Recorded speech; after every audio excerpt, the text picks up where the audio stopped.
Welcome to Let's Talk with your host, Teresa Ann. As you can see, I am on location, my very special guest home, Miss Lynn Gillum. I am so glad that she allowed me in her home today as we're getting to do this special interview / conversation. And her and I get to meet once a month, and we thought, why not bring this as let's do an episode on what we get to talk about sometimes. So without further ado, I would love to introduce you to Lynn Gillum. You'll be the first to say that you're seeing the grace of God in your life, aren't you? Absolutely. Yes. Oh, that's so awesome. So can you just share a little bit of your testimony of how you came to know the Lord? In July of 2016, I started attending Reach. Mm-hmm. So I'm not really sure what made us decide to go to church that Sunday because we just didn't go. And Pastor Chris was preaching that day, and we were sitting in the back left-hand portion of the sanctuary and, going through his message. And if you knew me before, you would know that I had a very hard heart. Mm-hmm. And I didn't have much compassion or passion or much of anything in the way of emotion. Wow. Yeah. And in that message, I couldn't help myself, but I just started crying and I couldn't stop. And it was like all the years of not being able to express myself came out at that time. And so at that point I was just thinking, what's wrong with me? Like, I can't hold it together. I got issues, you know what I mean? And so at this time I'm just like not really thinking about what's happening inside of me at that time. And then we came to another service, and in that service Pastor Daniel is speaking on John 5:8, and I just heard, what are you waiting for? And so I had to, roll up my mat and pick up my excuses and just start walking. And ever since that day that I raised my hand at the end of that service, my life has been completely different. Wow. Just joy. In a different way. I mean, I was happy before. Right. I was fine in my head. Right. But I have a completely different perspective now on life and purpose and making a difference. And so when I first spoke to you, because, a lot of times when people do come into the church, and I think anyone watching, you see a lot of brokenness. Mm-hmm. And when I met you, you weren't broken in a way of what most people have been through. You actually said, I've lived such a privileged life. Yeah. And I've never heard of that from anyone before. I mean, no one. I had never heard that answer from anyone. I heard every story that, is so sad and like, wow, look what God has done in your life. You went from here to here. But then to hear you say, I've lived such a privileged life. Yeah, I've had everything. I mean, never wanted. Wow. And even when you have everything that's worldly, it's amazing what Jesus can do to your heart. And just change it. Even when you think you have everything, you realize I really didn't. Wow. Okay, so now that, let's fast forward. If you, Lynn, could go back, if you could, we know it's not possible, but if we could go back and speak to your younger self, what would you want to tell her? I would tell myself that I would need to protect and respect my body, my soul, and my spirit. Because, you make a lot of choices when you're younger that you may not be happy with when you're older. Yeah, exactly. So, it's not just the body either, but it's the soul and the spirit that I allowed in this life of privilege, I allowed a hardened heart. Yeah. I lived in a shell, really. And it's interesting that you talk about, there's different lifestyles and then they come to Jesus and they're almost breaking open from their shell too. Yeah. But there is a life of privilege that can create a shell around you as well. Wow. And you don't understand what else is going on in the world and how you can impact it. And so for me, it's really protect and respect your body, soul, and spirit so that, this journey wouldn't have taken me 35 years. Right. You know what I mean? I'm here a lot sooner. And I think too, in that, even though it isn't possible to go back to your younger self, you do kind of have the ability to do that with now your children. Right. Because I love what Lisa Bevere said. I heard her say this years ago, Lynn. She said, we need more mothers in the church, not just mentors, because mentors duplicate themselves. So if a mentor duplicates themselves, that means that person has to go through what they went through to get where they're at. But a mother wants more for their children than they ever wanted for themselves, to where those children don't have to go through what we went through. Yeah. And that's the beautiful part about being a mother. So remember 2 weeks ago we met for lunch, and we talked about this word perpetual. Yeah. You remember that? It just kept coming out, didn't it? And whether it's salvation or freedom or deliverance or whatever it is, especially in Christ, there in the word it says that he wants us to go from glory to glory. That means that there's constant movement with him. It's not just about a one-time moment of salvation, but in the word it says, work out your salvation daily with fear and trembling. So that shows us that there's a constant going on of his excellence wanting to pour through us. Yeah. So it's perpetual. Yeah. And in that, what is it you spoke about regarding honey when we spoke about living a life of perpetual honeymoonness, whether it be in the Lord or whether it be with our spouse? This interesting fact that honey is actually the only food that doesn't spoil. So we know that we're given something that is whole forever. Wow. Something that is good for us forever.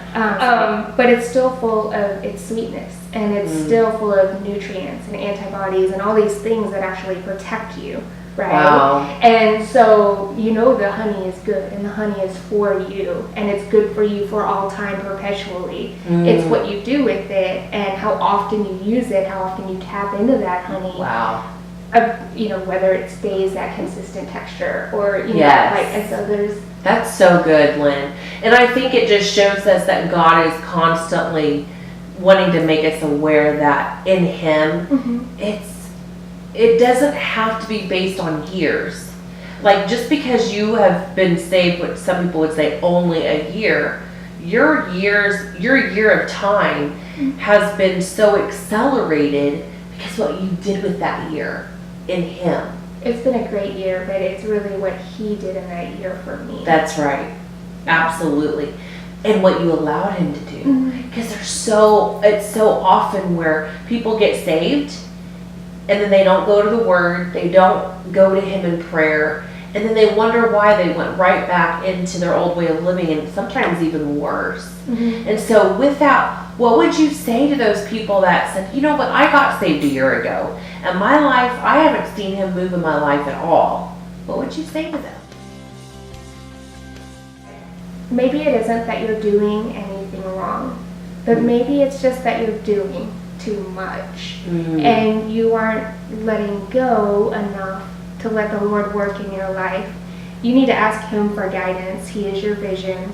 And it's good. Just bring it back to, if you don't hear what he's saying, read the word. Yes. If you don't feel like he's active in your life, pray to him.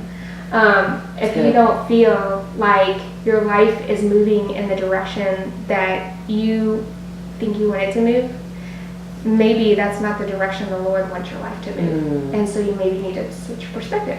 That's really good. I like that because in the scriptures it does say that man plans plans their life, but God orders our steps. Right. And that's such a great reminder in that. So if you feel like you're running into a wall, maybe it's because he's saying the door's over there. Yeah. I love that. Door's over there.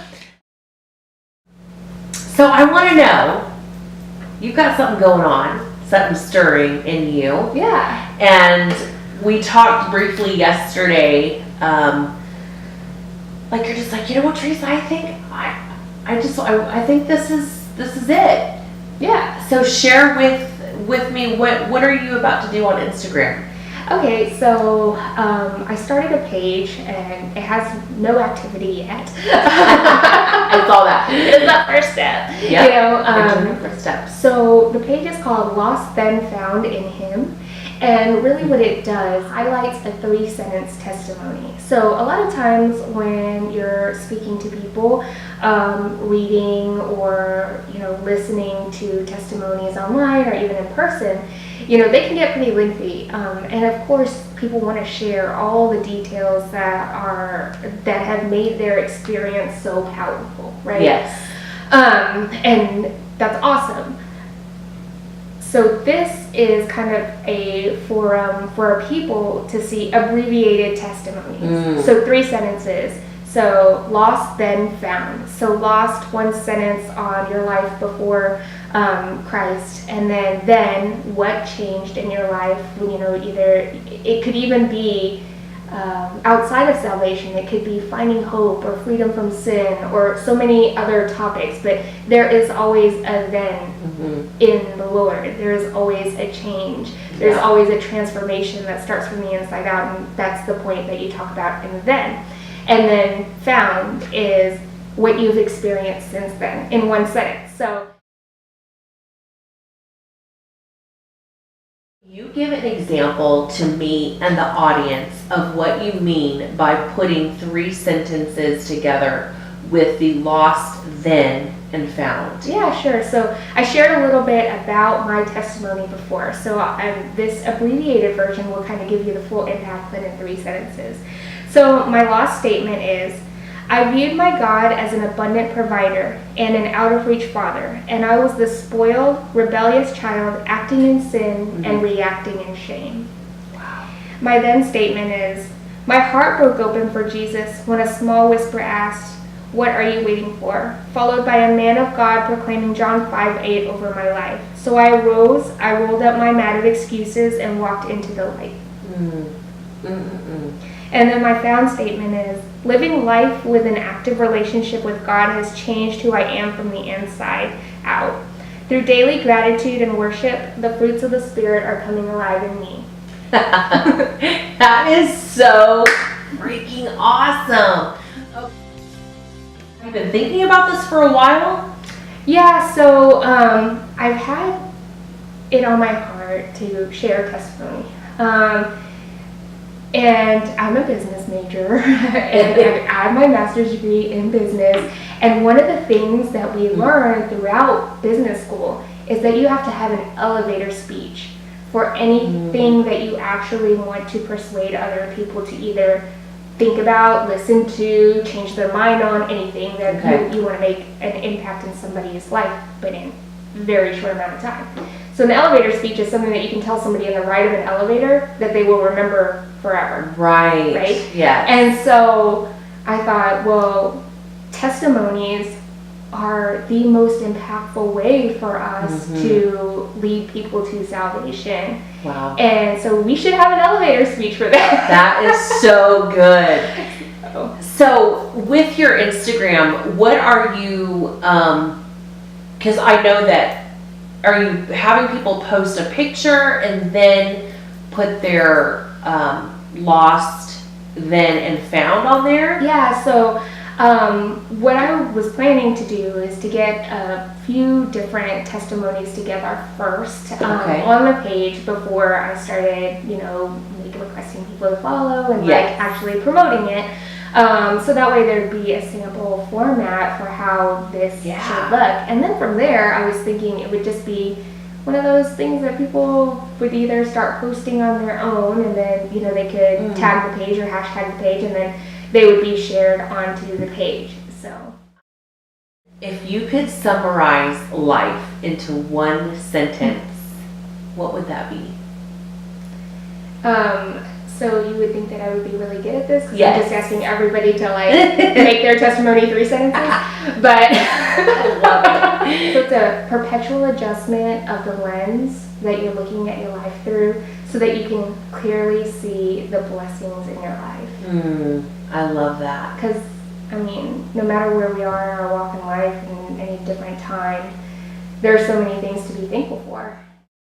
Lynn, I just want to say thank you so much for allowing me in your home and allowing me to do this interview with you. This has been so much fun, and my eyes have been opened, especially challenging me to have an elevator pitch, you know, to my story of what God's done in my life, you know, because it says in the Word that we defeat the enemy by the blood of the Lamb, word of our testimony. Right. And I think that is just beautiful. So Lynn, thank you so much for allowing me and the audience into your home. This conversation was so much fun, and more than anything, I just want to say my thank you by giving you this gift here. Thank you so much. Absolutely. And y'all, thank you so much for being a part of Let's Talk with Teresa Ann. Remember, this show is about bold inspiration, revealing God's goodness. Have a great day.